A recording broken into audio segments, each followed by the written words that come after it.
Madame, Monsieur, bonsoir et bienvenue dans le 20h de TFM. Dans l'actualité de ce jeudi, la situation va de mal en pis au quotidien Le Soleil. Les travailleurs du journal alertent les autorités sur les difficiles conditions de travail. 5e séminaire intergouvernemental franco-sénégalais. Quelle nouvelle relation bilatérale entre Paris et Dakar? Le Premier ministre Amadou Ba et une dizaine de membres du gouvernement à Paris pourront en parler. Plus de détails dans cette édition. Récolte des périmètres rizicoles dans la vallée du fleuve Sénégal. La moisson s'annonce très bonne cette année. Les cultivateurs s'attendent à des rendements allant de 7 à 8 tonnes par hectare. Reportage à suivre dans le Dans des Maillots. Et puis à suivre les bonnes feuilles de la rédaction. Comme tous les jeudis, on s'intéresse ce soir au recueil de poèmes Un éternel optimiste de Alassane Koumé. Note de lecture en fin d'édition.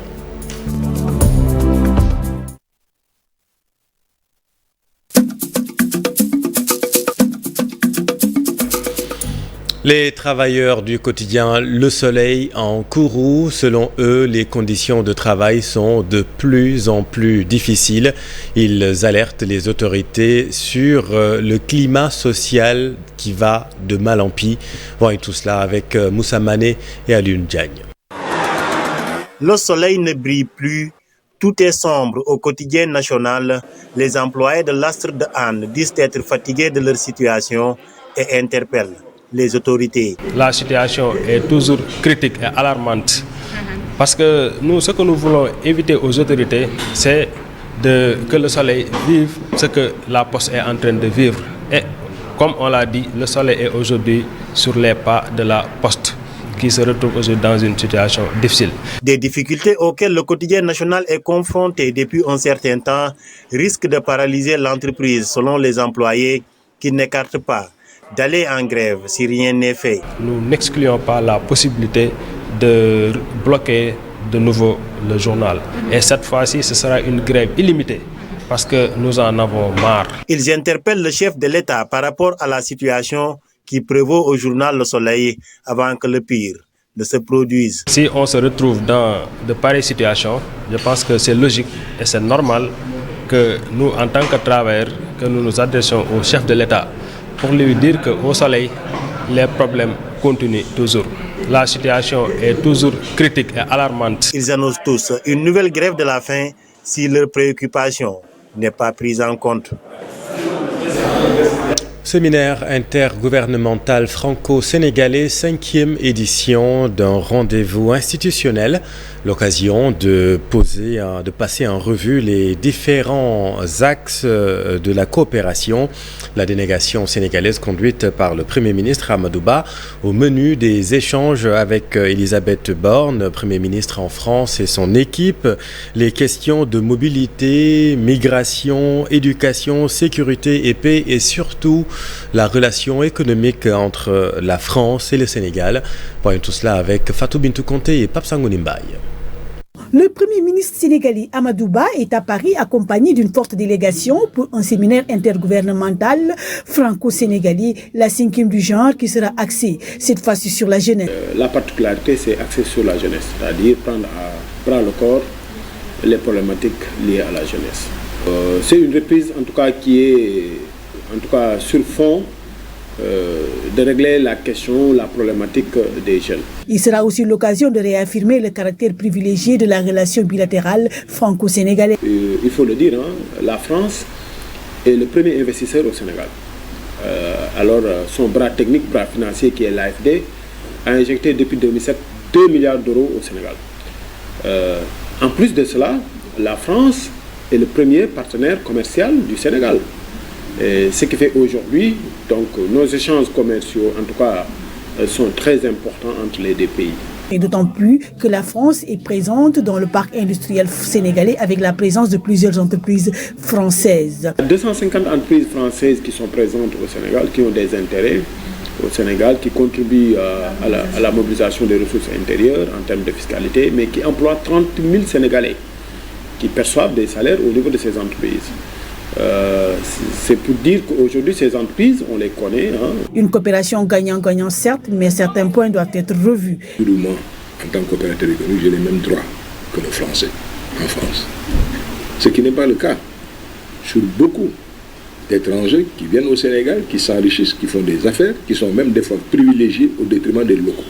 Le seul problème, si le problème il y a, c'est qu'il faut qu'on compte sur une volonté politique affichée des autorités pour effectivement promouvoir, faire en sorte qu'on ait un partenariat win-win, c'est-à-dire gagnant-gagnant. Au cours de cette rencontre, des accords seront aussi signés ayant trait surtout à la sécurité, mais aussi à la jeunesse. Dans l'actualité également, une nouvelle centrale électrique pour la Sénélec, un projet de 200 milliards de francs CFA, un financement sénégalais pour répondre à la croissance de la demande. L'usine va marcher au gaz naturel. Voyons tout cela avec Dissa Prera et Diafaraba.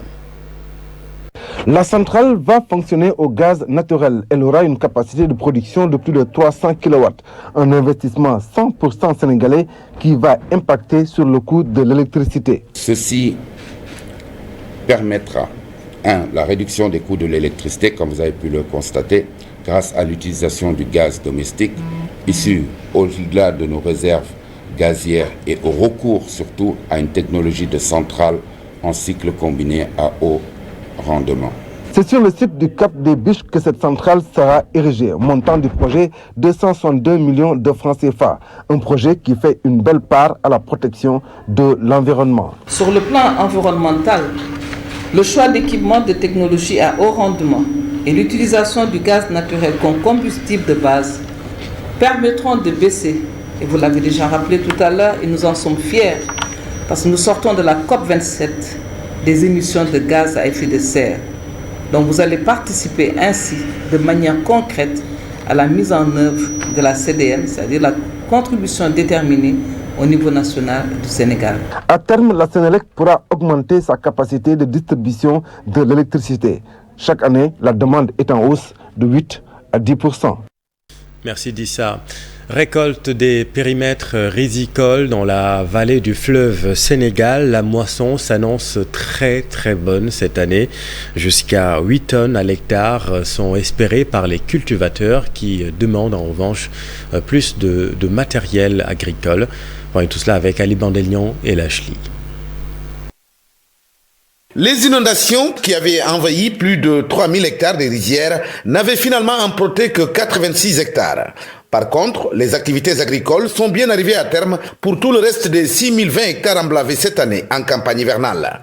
Quelques jours après le début de récolte, nous nous sommes promenés à Ngano au cœur du Dandemayo du département de Kanel, constater de plus près l'évolution de la dernière ligne droite de cette campagne. Bon, la campagne, nos anciens qu'on a tiré, on a commencé le 1er juillet, qu'on a fait les pépinières. Bon, alhamdoulilah, la campagne s'est bien passée. Bon, les certains problèmes qu'on a eu, c'est le manquement de l'engrais. On a commencé la récolte, les estimations sont bonnes. Bon, c'est qu'on a eu quand même peut-être le rendement moyen. On va avoir un rendement moyen à 7 tonnes à l'hectare. On a eu plus, un peu moins, mais vraiment moins de 7 tonnes à l'hectare. Seulement, l'absence des engins comme des moissonneuses, fausseuses, matérialiser la mécanisation, risque de retarder ces récoltes. Et dans l'ensemble bien déroulé, malgré la présence de quelques ravageurs comme les piqueurs-cisseurs ou bien les oiseaux. Mais dans l'ensemble, les producteurs aujourd'hui, en tout cas les premières estimations donnent en tout cas satisfaction. Parce que les premières estimations de rendement tournent sont supérieures à 6-7 tonnes. Donc ça prouve que c'est une très bonne chose. C'est un GIE qui n'était pas parti l'année dernière en campagne. Donc cette année, ils sont partis très tôt en respectant le calendrier culturel de la campagne. Et aujourd'hui, comme on le constate, tout est fait manuellement. C'est des gens qui nécessitent appui parce que ici, la superficie parcelle est de 0,50. C'est vrai que c'est pas beaucoup pour des ménages parce qu'un ménage qui fait 20 à 25 personnes, 0,50 ménages, c'est un peu faible. Néanmoins, je pense qu'avec l'appui de l'État, dans les programmes militaires, il faut penser vraiment à étendre le périmètre, mais aussi penser à certains ménages du village qui ne sont pas encore bénéficiaires. Et aussi dans la récolte, je pense qu'il faut penser aussi qu'ils pouvaient être bénéficiés, en tout cas en appui à mécanisation, en moto faucheuse, en batteuse, qui permettrait à la récolte d'aller beaucoup plus vite et d'enclencher la prochaine campagne. Les riziculteurs qui attendent cette année des rendements qui tournent autour de 6 à 7 tonnes à l'hectare manifestent déjà leur impatience de s'engager vers une... Semaine nationale de la petite enfance du 15 au 21 décembre prochain, une semaine axée essentiellement sur l'éducation au civisme dès le bas âge. Cette année, l'événement sera célébré sur toute l'étendue du territoire sous la houlette de la Direction nationale de la petite enfance et de la case des tout-petits, Ibrahim Khan. Inculquer des valeurs civiques aux enfants dès le bas âge, c'est l'objectif de la Direction nationale de la petite enfance et de la case des tout-petits. À quelques jours du démarrage de la semaine nationale dédiée à la petite enfance, les préparatifs vont bon train. Le thème choisi pour cette 16e édition, l'éducation au civisme dès la petite enfance pour bâtir ensemble un capital humain de qualité. L'idée pour Madame Romo, directrice de l'Agence nationale de la petite enfance et de la case des tout-petits, pour prendre ce thème qui est une continuité avec le thème de l'année passée, encore sur le civisme, a une importance capitale sur le volet pédagogique. Parce qu'à ce niveau, la petite enfance, je dirais, quand je dis de la petite enfance, je prendrai du préscolaire à l'élémentaire. Je parlais des enfants de la tranche d'âge de 3 ans à 13 ans, qui sont des enfants, une tranche d'âge qui est très sensible à ce qui se passe aux alentours. Parce que c'est une cible qui copie. Pour l'édition de 2022, dont la cérémonie officielle sera lancée à Kolda, plusieurs activités sont prévues à Dakar et dans les régions pour le bonheur des tout-petits. À Kolda, la cérémonie nationale de lancement officiel aura lieu au stade régional le 15 décembre 2022 à partir de 9h30 sous la présidence de son Excellence le Président de la République, M. Macky Sall. À Saint-Louis et à Louga, dans le cadre du projet développement de la petite enfance COICA, nous procéderons à l'inauguration des cases des tout-petits dont les cérémonies de pose de première pierre ont été effectuées l'année dernière à la même période.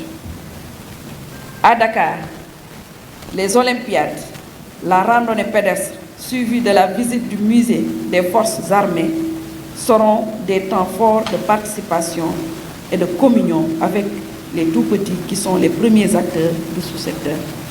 La 16e édition de la Semaine nationale de la petite enfance sera célébrée sur l'ensemble du territoire national.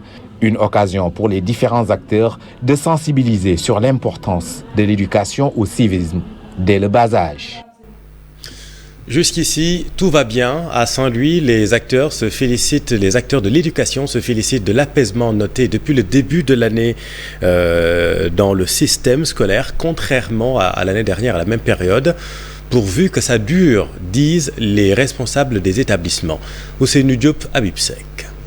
Dans ces établissements moyens secondaires, les cours se déroulent normalement. Contrairement aux années passées, le quantum horaire est bien respecté. Depuis le début de l'année scolaire, tout se passe bien. Au lycée Ahmed Fall de Saint-Louis, les professeurs saluent le calme qui règne présentement partout dans l'académie de Saint-Louis. Comparé à l'année dernière, à cet instant, on était sur des perturbations. Et vraiment, on se désolait, nous, les professeurs, sur le programme et sur les élèves. Vraiment, parce qu'il y a même certains d'entre nous qui étaient obligés de prendre en aparté des élèves pour les aider. Même constat au collège Faramboy. Ici également, les professeurs n'ont raté aucun cours depuis le début du mois d'octobre. Et récemment même, nous avons tenu une rencontre au niveau de la cellule zonale qui tend véritablement vers une évaluation harmonisée. Et à ce niveau aussi, on a constaté que pour les établissements couvrant la zone nord, pratiquement les progressions sont en train d'être faites. Chez les responsables des établissements moyens secondaires, avec le calme qui règne dans la vieille ville, des évaluations harmonisées sont même prévues d'ici le mois de janvier. Effectivement, cette année est différente des autres parce que depuis le début, il n'y a pas de problème, il n'y a pas de perturbation comme vous venez de le dire. Et nous touchons du bois. Les choses se passent normalement, les progressions se font normalement et nous avons même programmé des évaluations harmonisées. Contrairement aux années passées, l'année scolaire 2022-2023 se déroule normalement à Saint-Louis. Depuis l'ouverture des classes au mois d'octobre, beaucoup d'établissements scolaires ont assuré tous les cours programmés. Et c'est une bonne nouvelle, Ousseynou Diop, merci beaucoup. Dans l'actualité politico-judiciaire, des observateurs s'interrogent sur les arrestations notées ces derniers temps. Alors comment stopper ou éviter la judiciarisation de la vie politique?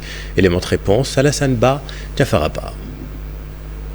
Ils ont pratiquement la même lecture sur le sujet. Ces poursuites ou arrestations des membres du PASTEF ou même de l'opposition donnent l'impression que la justice fait du deux poids, deux mesures. Ce n'est pas bon pour un pays, ce n'est pas bon pour un pouvoir quel qu'il soit, que les gens puissent avoir la perception que nous sommes dans une phase de persécution. Persécution, ce n'est pas bien. Malheureusement, quand les actes qu'on pose renvoient tout de suite à des déclarations, dans un camp, on peut l'accepter, dans l'autre, on ne l'accepte pas, ça pose problème. Il faut dénoncer également l'impression que nous avons d'avoir une justice sélective. Parce que les arrestations se font exclusivement au niveau de l'opposition. Quand on voit des partisans du pouvoir porter un certain discours comme ceux portés par Fadilou Keïta, mais ils ne sont pas inquiétés. C'est ça qui est malheureux. Aujourd'hui, la situation de ce pays est tellement grave que l'État doit faire attention sur chaque acte qu'il pose. Toutes les parties, particulièrement le pouvoir, ont intérêt à agir dans le sens d'apaiser l'espace politique. Le pouvoir, effectivement, c'est lui qui gagne. Les Sénégalais, après, à ce qu'il y ait un espace politique pacifié, apaisé, que les gens aient des discours responsables. Le régime ne gagne pas dans une situation où la psychologie, globalement, les gens seraient dans une sorte d'angoisse, d'avoir l'impression d'être espionnés, etc.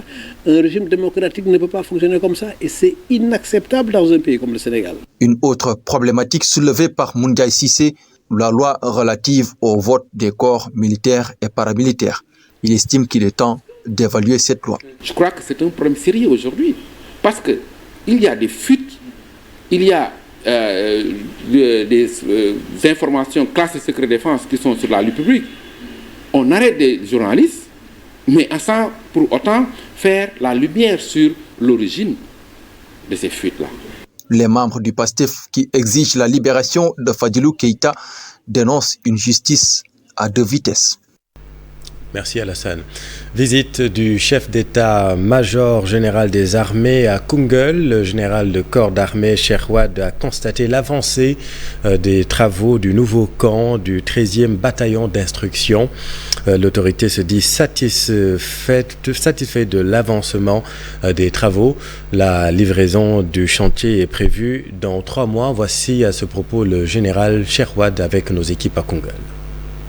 Comme vous le savez, le mythique centre d'instruction de Bango, devenu 12e bataillon d'instruction, commence à être à l'exigu pour les armées, au plan des infrastructures et avec un environnement qui se dégrade de jour en jour. Donc le commandement a jugé utile d'aller chercher ailleurs, ici, dans un souci de déconcentration et de décentralisation, pour créer un nouveau camp ici, à Koungheul, pour abriter le 13e bataillon d'instruction. Ce qui nous permettra naturellement d'avoir au moins le tiers, voire la moitié des effectifs qui étaient en général formés à Bango. Donc la formation se fera désormais ici. Pour notre aspect, le bataillon qui est basé à Kaolack, le 3e bataillon d'infanterie, va également avoir une de ses compagnies basée ici, pour des raisons de sécurité et de défense également, pour être la jonction entre la zone 3 et la zone 4. Donc voilà l'idée, il s'agit de mieux former nos soldats, d'accroître le nombre de recrues que nous formons au profit des armées, de la gendarmerie et de toutes les FDS. Donc nous recrutons et nous formons, nous pensons que dans un délai de 2 à 3 mois, l'ensemble des travaux seront achevés, avec tout l'environnement qu'il faut. Des parcours de combattants, des terrains de sport, un champ de tir de 19 hectares et de manœuvres qui nous est déjà attribué. Cette zone va devenir, en tout cas va compter dans la nouvelle cartographie militaire du Sénégal. Et puis il était une fois Borom Daradi, 10 ans déjà que nous a quitté le charismatique Serigne Mansour Sy. Borom Daradi, il était le 3e khalife général des Tidjanes, Khady Pène et Pape Sangoné Mbaye. Mansour dey saa bu nekkaan daan na wax ma di koy déglu mu ne dafa am doom joo xam ne day tiitaroo baayam ak doom joo xam ne baayam a koy tiitaroo kon nag doom ji baayam di tiitaroo moo gën ka doom ji tiitaroo baayam.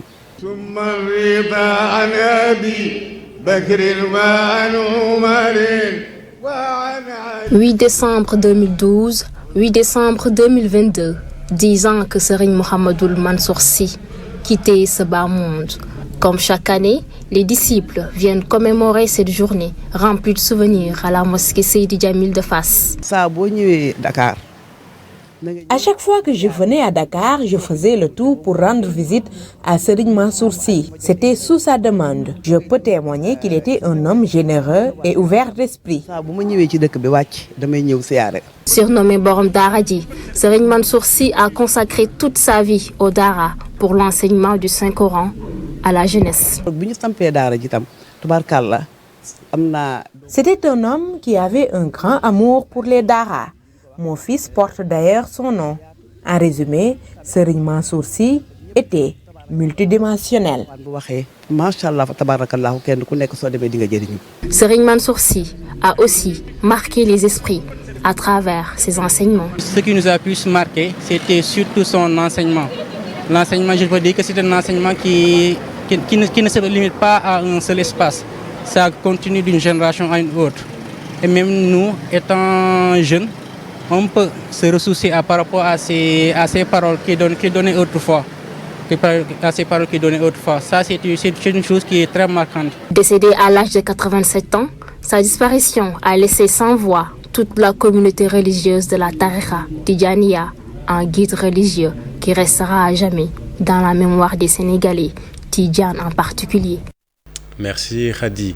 Dans notre rubrique Les bonnes feuilles de la rédaction, on s'intéresse au recueil de poèmes Un éternel optimiste, une production littéraire de Alassane Koumé, un assortiment de sujets chers à l'auteur. Et vous allez le voir, malgré la sensibilité et la dureté de certains thèmes, Alassane a réussi à donner un ton joyeux à son manuscrit. Note de lecture, Ibou Diouf. À travers ce recueil de poèmes, le poète voulait prouver qu'il sait bien se servir de son art pour exalter ses sentiments positifs. Alassane Koumé parle ainsi d'une poésie et des sentiments positifs. Son recueil de poèmes, Un éternel optimiste, est pour lui une manière d'exalter le jeu pour marquer aussi sa présence. Comme on a souvent l'habitude de dire, les hommes passent, les institutions demeurent, mais là, moi, dans la littérature, je dis que les hommes passent, mais les écrits demeurent. Un éternel optimiste, comme l'illustre la couverture, donc c'est une personne qui est toujours positive. Et au-delà de ça, c'est une personne qui pense à travers ses écrits qu'il demeurera éternel. À travers cette production, il porte son choix sur la poésie. Car pour Alassane Koumé, la poésie célèbre très souvent beaucoup de faits, des sentiments susceptibles de provoquer les meilleures inspirations et les plus beaux vers. De mon village, Bokidiawe, qui se trouve dans la région de Matam. Et au-delà de ça, ce sont des thèmes qui ont rapport avec des citations de révolte qui m'ont inspiré. Quand je parle, par exemple, de l'enfant d'un père inconnu, quand je dis à mon maître. Donc là, je rends hommage aux enseignants. Quand vous lisez le livre Un éternel optimiste, donc vous voyez qu'il y a beaucoup de thèmes qui illustrent souvent mon quotidien. Les grands-parents, on les adore, et particulièrement les grands-mères. A-t-on coutume de dire, la grand-mère de l'auteur est l'une des sources d'inspiration les plus importantes. Quand j'étais jeune, souvent avec la grand-mère qui était là, qui nous racontait des histoires, qui nous éduquait. Et en fait, ce côté maternel, ce côté qui a beaucoup suscité en moi de devenir un grand homme. Et la volonté aussi de vouloir créer des choses. Donc je peux dire que si j'ai pu accomplir ce projet, ma grand-mère m'a trop inspiré. Pour l'auteur, écrire n'est pas seulement appliquer des règles linguistiques, c'est aussi s'approprier un outil collectif avec lequel l'écrivain entretient des rapports intimes et complexes. J'ai produit ce recueil pour inciter aussi aux jeunes d'écrire. Il n'y a pas d'âge pour écrire, donc je me dis que les jeunes doivent contribuer aussi par leur plume, par leur engagement, par leur détermination, par leur leadership à faire bouger les lignes. Alassane Koumé, auteur du recueil de poèmes, un éternel optimiste, est titulaire d'une maîtrise en études anglophones à la faculté des lettres et sciences humaines de l'université Cheikh Anta Diop de Dakar. Et fenêtre sur le monde, l'actualité internationale, c'est un récit de Daniel Diouf. Au moins 131 civils tués à Keshish et Bambo en République démocratique du Congo, selon les résultats d'une enquête préliminaire du Bureau conjoint des Nations Unies aux droits de l'homme et la MONUSCO. Parmi les victimes, 102 hommes, 17 femmes et 12 enfants tués au cours d'actes de représailles contre les populations civiles. L'ONU évoque des exécutions sommaires par balle ou à l'arme blanche. Le rapport fait aussi état de plus d'une vingtaine de viols sur des femmes, mais aussi des fillettes. De son côté, le M23 a démenti les accusations du gouvernement et des Nations Unies. La rébellion dit avoir demandé à ce que des enquêteurs viennent sur place pour établir les faits. Le Parlement sud-africain a décidé lundi de repousser d'une semaine le vote sur une procédure de destitution du président Cyril Ramaphosa. Le président sud-africain au cœur d'un scandale au parfum de corruption, selon la présidente de l'Assemblée. Le vote était initialement prévu pour mardi, mais les parlementaires sont tous d'accord sur la date du 13 décembre, a déclaré la présidente de l'Assemblée qui justifie cette mesure par la nécessité de donner à chaque élu le temps de se rendre au siège du Parlement. Le président n'a pas été inculpé à ce stade. Cyril Ramaphosa se battra sur le terrain politique pour son maintien et un second mandat, a souligné son porte-parole. L'ANC se réunit le 16 décembre pour désigner son prochain président en 2024. Au Bénin, le gouvernement relève le salaire minimum de 30% et revalorise les salaires des fonctionnaires de l'administration publique par catégorie. La décision a été annoncée mercredi au terme du Conseil des ministres. Le salaire minimum interprofessionnel garanti passe de 40 000 francs CFA à 52 000 à compter du 1er janvier 2023. Tout le monde est concerné. Le gouvernement a relevé le point d'indice et procédé à des échelles d'augmentation par métier. Les petits salaires ont obtenu les hausses les plus conséquentes. Ainsi, un chauffeur de l'administration bénéficiera en début de carrière d'une hausse de 66%, la sage-femme d'une revalorisation de 51 à 29% de son revenu actuel, le médecin entre 11 et 10%, l'instituteur entre 34 et 12%, les policiers, les militaires, les enseignants, les retraités en profitent aussi. Une augmentation survenue après des négociations. Le gouvernement évalue à 60 milliards de francs CFA le coût d'application de la revalorisation des salaires la première année. Et puis, échange de prisonniers entre la Russie et les États-Unis. La joueuse Britney Griner, détenue en Russie depuis février 2022, a été échangée avec le célèbre marchand d'armes russe Viktor Bout, âgé de 55 ans. Moscou a annoncé ce jeudi avoir échangé avec Washington la basketteuse américaine Britney Griner, 32 ans, emprisonnée pour trafic de cannabis, contre le célèbre marchand d'armes russe Viktor Bout, détenu aux États-Unis depuis plus de 10 ans. Britney Griner avait écopé d'une peine de 9 ans. Victor Bout, 25 ans de prison. Merci Daniel. Et puis dans l'actualité sportive, polémique sur les primes allouées à la tanière et au staff technique de l'équipe nationale de football. Le président de la commission de communication botte en touche. Il n'a pas de quoi fouetter un chat. Selon Seydou Sané, tout sera fait dans la plus grande transparence. Le voici. On ne peut pas sortir d'une compétition aussi importante, une compétition mondiale, sans faire un bilan.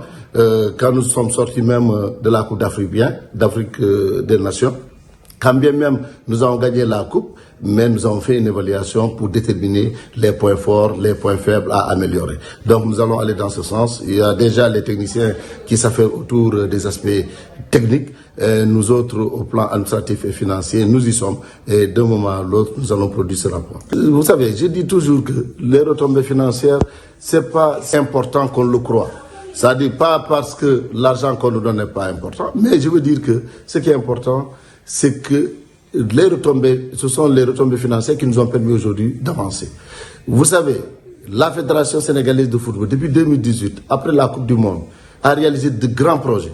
Vous allez au Centre Nguéréo, vous allez Jules-François Bocandé, c'est l'argent de cette Coupe du Monde-là. C'est l'argent que la Fédération dépense pour soutenir le football local, le football sénégalais. On a l'impression que quand on parle de 8 milliards, c'est beaucoup d'argent. Oui, c'est beaucoup d'argent. Mais quand on voit les réalisations, les projets qui sont en train d'être bâtis d'être construit. Le soutien que la fédération fait au niveau des clubs au plan local, on doit être très satisfait et dire que la fédération mu ngi def li nga xam ne tey jar na sant. Sur le rectangle vert, la compétition continue. Dès demain, 2 des matchs des quarts de finale se opposeront, l'Angleterre à la France et puis le Maroc au Portugal. Des rencontres indécises. Le pronostic n'est pas permis car tout le monde peut battre tout le monde, cher Sadibou Diarra. Tous les en titre. Leur deuxième confrontation en Coupe du Monde. La première, remportée par ses adversaires. Les Brésiliens marquent beaucoup de buts, tandis que les Croates s'adaptent au rythme qui leur est proposé. Toujours ce vendredi à 19h, les Pays-Bas et l'Argentine. 2 nuls en 2006 et 2014.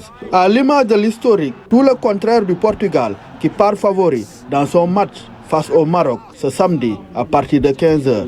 Les Portugais possèdent en effet l'un des meilleurs collectifs de ce mondial, en plus d'une attaque qui score beaucoup avec des buteurs différents. Alors que le Maroc, qui expérience, peut donc s'avérer un facteur clé dans la troisième confrontation en Coupe du Monde entre le Portugal et le Maroc. Pour l'instant, chaque sélection compte un succès. En 1986 pour le Maroc, en 2018 pour le Portugal. Une première tout à fait surprenante en Coupe du Monde termine le tableau des quarts de finale. C'est l'opposition France-Angleterre, 2 sélections prétendantes au SAC. Merci cher. Et puis un mot de basket, Ligue des championnes du 9 au 17 décembre prochain. L'AS Ville de Dakar, qui représente, vous le savez, le Sénégal, connaît ses adversaires de poule à Maputo au Mozambique. Elle est logée dans le groupe B en compagnie de Ferroviario Maputo, Armée patriotique de Rwanda et Overdose Hoop Station. Pas de quoi inquiéter en revanche la capitaine de l'équipe, Fatou Kinekan, avec cher Sadibou Diarra. C'est une première fois, mais on y va avec beaucoup de détermination, beaucoup d'engagement et avec beaucoup d'enthousiasme. Parce que ce n'est pas donné à tout le monde d'avoir la chance d'aller à cette compétition. Et on dit alhamdoulilah que Dieu nous a donné l'occasion d'y être. Pour nous, gagner le championnat a été plus difficile, faire le grand chelem a été plus difficile. Et du coup, on a la chance d'y aller, on va se battre, on va mouiller le maillot comme d'habitude, on va donner à fond et Inch'Allah, le reste appartient à Dieu. On ne peut pas faire de promesses parce que ce qui arrivera à venir, c'est Dieu le sait. Mais on va faire une promesse qu'on va mouiller le maillot. On va se défoncer à fond, on va donner tout ce qu'on a dans le cœur et dans les jambes, Inch'Allah, pour faire plaisir au peuple sénégalais. Voilà, c'est la fin de cette édition. Merci infiniment de l'avoir suivi. L'info continue dans un instant avec Barthélémy Ngom et son invité ce soir dans Soir d'info. Restez avec nous, vous êtes au bon endroit. Bonne soirée.